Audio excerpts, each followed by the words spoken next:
আসসালামু আলাইকুম। বর্ষা এনজিএল থেকে আপনাদের স্বাগতম জানিয়ে শুরু করছি আজকের এই প্রতিবেদন।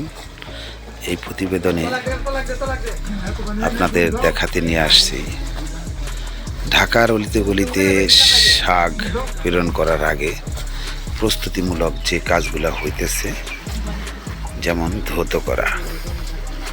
এখন শাক পরিষ্কার এবং ধৌত করার কাজ চলছে ইনশাআল্লাহ। আমাদের এলাকার এই কৃষক ভাইয়েরা জানেন, আপনারা ফজরের নামাজ পড়ে ইনারা যার যার জমিতে এই কুয়াশার মধ্যে, এই ঘন কুয়াশার ঠান্ডা কনকনে ঠান্ডার মধ্যে আমাদের এলাকার কৃষক ভাইয়েরা দ্রুত জমিতে চলে যায় এবং কি তারা প্রত্যেকেই একজনে 300-350 আটি করে মুঠা করে এই শাকগুলা কাটতে থাকে। কাটার পর ওনারা এই শাকগুলাকে ক্রমাগতভাবে আবার টুকরিতে সাজিয়ে ওখান দিয়ে গাড়ি দিয়ে পিকআপ দিয়ে এখানে নিয়ে আসে। নিয়ে আসার পর এখানে আবদ্ধ পানি, কিছু মেশিনের পানি আছে, দ্রুত আপনারা দেখতে পাবেন মেশিনের পানিগুলো অবশ্য এখানে মেশিনের পানি দিয়ে, সাদা পানি, ক্লিয়ার পানি দিয়ে এগুলো পরিষ্কারভাবে ধৌত করে এবং সারিবদ্ধভাবে সাজানো আছে। আপনারা দেখতে পাচ্ছেন যার যার মতে এই কনকনে শীতের মধ্যেও তারা এই ঠান্ডা পানি ব্যবহার করে শাকগুলাকে ধৌত করে টুকরিতে সুন্দর করে সাজানো হচ্ছে। এই সাজানোর পর এগুলা চলে যাবে আবার যে কয়েকটা পিকআপে ভরবে। এক একটা পিকআপে প্রায় 2 থেকে 3 হাজার আটি শাক দিতে পারে, তার বেশি পিকআপে নিতে পারে না। এই পর্যন্ত নিয়ে তারা এখান থেকে ঢাকায় রায়ের বাজার, কাউরান বাজার, শ্যামবাজার, মূলত শ্যামবাজার আমাদের এলাকার গাড়ি যায় না, ওখানে ট্রলারে নিতে হয়। তো এইগুলাকে ট্রলার থেকে না নিয়ে এখানে এগুলো নেওয়া হবে পিকআপে ভ্যানে করে, বড় বড় ট্রাক পিকআপ ভ্যান করে নিয়ে এগুলাকে নিয়ে যাবে আবার সেই ঢাকার অলিতে গলিতে বিভিন্ন দোকানে, ছোট ছোট দোকানে এগুলা কিনে নিয়ে এরা বিক্রি করবে। তো এখন বাজারে কনকনে শীতের কারণে হোক, ডিসেম্বর মাস চলছে, এই মাসে মূলত শাকসবজির দাম একটু কম। সব ধরনের শাক এখন বাজারে পাওয়া যাইতেছে, যে কারণে এই শাকগুলোর দাম, সব ধরনের শাকে এখন একটু কম দামে পাওয়া যাচ্ছে।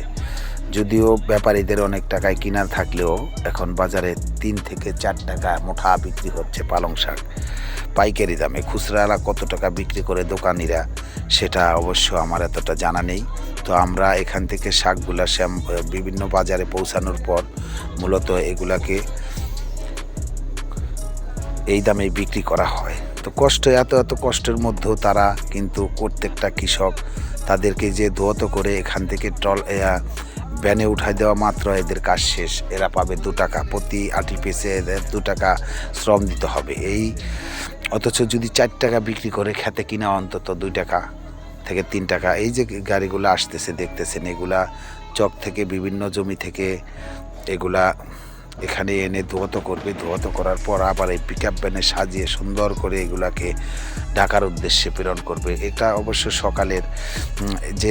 সকালের এই ভিডিওটা আমি সর্বপ্রথম সকাল 7:30টার দিকে এই ভিডিওটা করা হয়েছে। এটা অবশ্য এই 7:30টার পরেই 8টার দিকে ঢাকার ভিতরে পৌঁছে যাবে ইনশাআল্লাহ। তো ওনারা ফজরের পরই যেহেতু এই শাকগুলা কাটার উদ্দেশ্যে আসছিল, এখন কেটে তারা 7টার ভিতরে গাড়িগুলো লুট করে দেওয়ার পরে তাদের দায়িত্বটা মোটামুটি শেষ হয়ে যাবে, বাজারজাত হওয়ার জন্য রওনা দিবে। এভাবেই প্রতিনিয়ত আমাদের দেশে সকাল থেকে রাত 8টা পর্যন্ত কাজ করতে থাকে কৃষকরা। একের পর এক গাড়ি আসে, তাদের গাড়িগুলা ভরে এখান থেকে নিয়ে যায় ঢাকার বিভিন্ন স্থানে। তো প্রতিদিন অন্তত এই শাকগুলা যাচ্ছে, শাক যাচ্ছে, সবজি যাচ্ছে। সবজি তো ধৌত করার দরকার হয় না, যেখানে ডাইরেক্ট পিকআপ ভ্যানে করে এগুলাকে বিভিন্ন বাজারে পৌঁছায় দেওয়া হইতেছে। প্রত্যেকটা যে শাকের আটি এত সুন্দর করে সাজানো হচ্ছে, এরপরও এদের এখন যে বর্তমান বাজার মূল্য কৃষকদের এখন আর পোষাইতেছে না। তো যদি 5 থেকে 60 টাকায় আটি বিক্রি হইতো তাহলে অবশ্যই এদের পোষাইতো। তো এখন তেমন পোষাচ্ছে না। আপনারা অবশ্যই একটা জিনিস খেয়াল করতেছেন, কনকনে শীতের মধ্যেও কি সুন্দর করে সাজানো হচ্ছে এইগুলা। বিভিন্ন ধরনের শাক এই মুহূর্তে দোয়াত করা হচ্ছে, যেমন পালং শাক আছে, নাপা শাক আছে, বিভিন্ন ধরনের শাক, মূলা শাক আছে। আপনার এই ধরনের শাকগুলা, শাকের কোনো মানে বহু প্রকারের শাক এখন ধুইতেছে। এই দোয়াত করার পর এনাদের অবশ্য ছুটি হয়ে যাবে। তো আপনারা সকলে এই শাক খাবেন বেশি বেশি। এই শীতের মৌসুমে শাক সবজি অবশ্যই বেশি বেশি তরকারি খাবেন, শাক খাবেন। তা আমাদের দেশে মূলত এই শাক সবজিগুলোর অভাব হয় না। অন্য অন্য তরকারি কিছু হয়তো বাইরে থেকে আনতে হয়। তো আমাদের এখানে যে ধরনের কাঁচামালগুলা গ্রামগঞ্জে পাওয়া যায় তার মধ্যে এই ধরনের শাকগুলা বেশি থাকে। শাক সবজি যেমন মনে করেন সিম এখন বাজারে প্রচুর পাওয়া যাচ্ছে, মূলা পাওয়া যাচ্ছে। সব ধরনের আপনারা আমার অন্য অন্য ভিডিওতে যদি আপনারা ফলো করেন, সব ধরনের সবজি এবং শাক বাজারে প্রেরণ করার জন্য আমাদের এই ভিডিওগুলো আমরা সাধারণত করে থাকি। তো আপনারা দেখতেছেন কাজ শেষ করে এনারা অবশ্য নাস্তা খাইতেছেন, যেগুলো দেখতেছেন। মূলত আমি যদি একটু অন্য সাইড থেকে আপনাদের দেখাই, দেখতেছেন আপনারা এখানে পানি অবশ্য মেশিন থেকে পানি এটার মধ্যে যাচ্ছে, ওনার স্বচ্ছ পানিগুলো যাচ্ছে এবং স্বচ্ছ পানি যাওয়ার পর গোলা পানিগুলো অন্য দিক দিয়ে বের হয়ে যাচ্ছে। দেখতেছেন আপনারা উপর থেকে যেভাবে আমি দেখাচ্ছি, সবাই কিন্তু সুন্দরভাবে দেখেন কত কষ্টের মধ্যে, এত কনকনে শীতের মধ্যেও ওনারা কাজ করে যাচ্ছে দিবাগত আপনাদের জন্য। এই ভিডিওটা আমিও একটু কষ্ট করেই করলাম। যদি আপনারা আমার এই ভিডিওগুলো ভালোভাবে না দেখেন তাহলে আমার এই সার্থকতাটা তেমন হচ্ছে না। গভীর নলকূপের পানি এখান দিয়ে আসতেছে। আপনারা যে জলটাকে আমি দেখালাম কিছুক্ষণ আগে, সুন্দরভাবে দেখেন নিচ দিয়ে সুন্দর করে পানিগুলা যাচ্ছে। এই পানিগুলাই অবশ্য ওখানে যে করছে তারা দ্রুত করছে, আরেক দিক দিয়ে পানিগুলা বের হয়ে যাচ্ছে। আপনারা ধোয়ার যে কোয়ালিটিটা দেখতেছেন, আপনারা চাইরাটি একখানে করে এগুলাকে সুন্দরভাবে ধোয়াত করে কাজ শেষ করছে। দেখতেছেন আপনারা এই যে সুন্দরভাবে কিন্তু পানি যাচ্ছে, আপনারা দেখতেছেন ডিপটি গভীর নলকূপের পানি এগুলা সুন্দরভাবে যাইতেছে, দেখতেছেন আপনারা।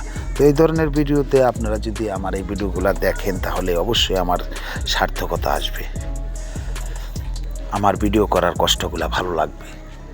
এই কনকনে শীতে আমিও কিন্তু আপনাদের দেখার জন্য এই ভিডিওগুলো তৈরি করছি, আপনারা দেখবেন সবাই। এই কনকনে শীতের মধ্যে আমি আপনাদের দেখানোর জন্য যতটুকু পারলাম দেখানোর চেষ্টা করলাম। তবে শেষ করার আগে আমি বলে যেতে চাই, আমার এই বর্ষা অ্যাঞ্জেল চ্যানেলটাকে যারা এখনও সাবস্ক্রাইব করেন নাই করে নেবেন, লাইক দিবেন, কমেন্ট করবেন। ভালো থাকবেন, সম্পর্ক ভালো থাকবেন, আত্মীয় স্বজনকে ভালোবাসবেন, দেশের মানুষকে ভালোবাসবেন। ভালো থাকবেন সবাই, আমিও দোয়া করি। তো আজকে এই পর্যন্তই, সবার দীর্ঘ আয়ু কামনা করে আজকে আমি এখানে আপনাদের দেখা শেষ করলাম। আসসালামু আলাইকুম ওয়া রাহমাতুল্লাহ।